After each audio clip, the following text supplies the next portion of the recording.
আমার বাপ দাদারে যে খুন করছে, আমার মানহানিরে যে ধর্ষণ করছে, তার সাথে আমার কিসের ঐক্য? অভিযোগটা খুব স্পষ্ট। আজকে জুলাইকে কাজে লাগায় তারা রাজাকারদেরকে পুনর্বাসন করার যে রাজনীতি, সেই রাজনীতি করলো। তারা 24 জুলাইয়ের উপর ভিত্তি করে যে 1 বছর পূর্তি, সেখানে কোন হিসাবে চিহ্নিত রাজাকারদের ছবি দেয়? দেলোয়ার হোসেন সাইদিয়ে, কাদের মোল্লা, এরা কি 24-এর গণ অভ্যুত্থান করছে? এরা কি 40-এর গণ অভ্যুত্থানের শহীদ?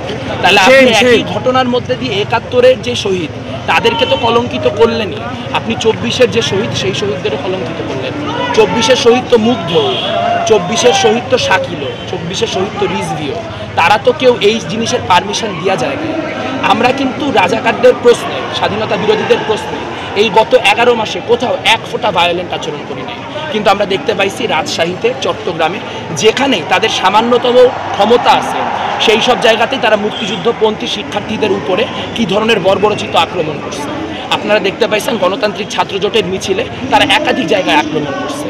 আজকেও আপনারা দেখতে পাবেন যে তারা কি পরিমাণ মারমুখী এবং উদ্ধত অবস্থায় এখানে দাঁড়ায় আছে। তাহলে আমাদেরকে যে আপনারা বারবার করে বলেন জুলাইয়ের ঐক্য রাখতে হবে, জুলাইয়ের ঐক্য রাখতে হবে, আমার বাপ দাদারে যে খুন করছে, আমার মানহানিরে যে ধর্ষণ করছে, তার সাথে আমার কিসের ঐক্য হয়? কীভাবে সে? তাহলে আজকে যখন আমরা এখানে দাঁড়াই, বিশ্ববিদ্যালয় প্রশাসনকে খুব স্পষ্ট একটা বার্তা দিতে চাই, সেটা হচ্ছে তারা যে ছাত্র শিবিরকে আবার রিইনকর্পোরেট করছে, এটা তারা কোনো প্রক্রিয়ার মধ্য দিয়ে করে নাই।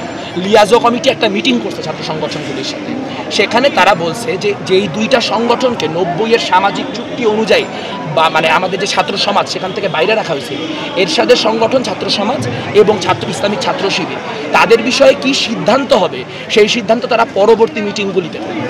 কিন্তু আমরা দেখলাম যে লিয়াজো কমিটি ডিজলভ হয়ে গেল। তাহলে আজকে যে এই যে শিবিরকে কোনো রকম অনিয়ন্ত্রিত প্রক্রিয়ায় বিশ্ববিদ্যালয় ইনকর্পোরেট করার চেষ্টা, সেই চেষ্টার ফলে আজকে যে সংঘাতমূলক পরিস্থিতি তৈরি হচ্ছে, সেই দায় যেমন জামাত ইসলামী এবং ছাত্র শিবিরের, সেই দায় যেমন বিশ্ববিদ্যালয় প্রশাসনের, ঠিক একইভাবে সেই দায় মাহফুজ আলমের, সেই দায় নাসির আবদুল্লার, সেই দায় আক্তার হোসেনের, সেই দায় নাহিদ ইসলামের, সেই দায় আসিফ মাহমুদের, যারা এখানে বসে ছাত্র সংগঠনগুলিকে ওয়াদা করে গেছিল যে তারা পরবর্তী মিটিংগুলিতে এই বিষয়ে আলোচনা করবে। তাহলে যাদের ক্ষমা চায় ইন্টিগ্রেটেড হওয়ার কথা, তাদের কত বড় ঔদ্ধত্য, তারা এখন আমাদেরকে ক্ষমা চাইতে বলে। কেন ক্ষমা চাইতে বলে? কারণ আমরা রাজাকারের ফাঁসি চাইছিলাম। দেখেন 2013-র গণজাগরণ মঞ্চ পরবর্তী যেই বিচার, সেই বিচার প্রক্রিয়া নিয়ে আপনার 1000টা অভিযোগ থাকতে পারে যে বিচার ঠিক হয় নাই, ক্যাঙ্গারু কোর্ট হয়েছে, হ্যানা হয়েছে, তেনা হয়েছে, কিন্তু সব কিছু তো কোর্টে প্রমাণিত হওয়ার বিষয় না। আজকে পর্যন্ত কি প্রমাণিত হয়েছে যে শেখ হাসিনা কোনো কোর্টে যে সে গণহত্যাকারী?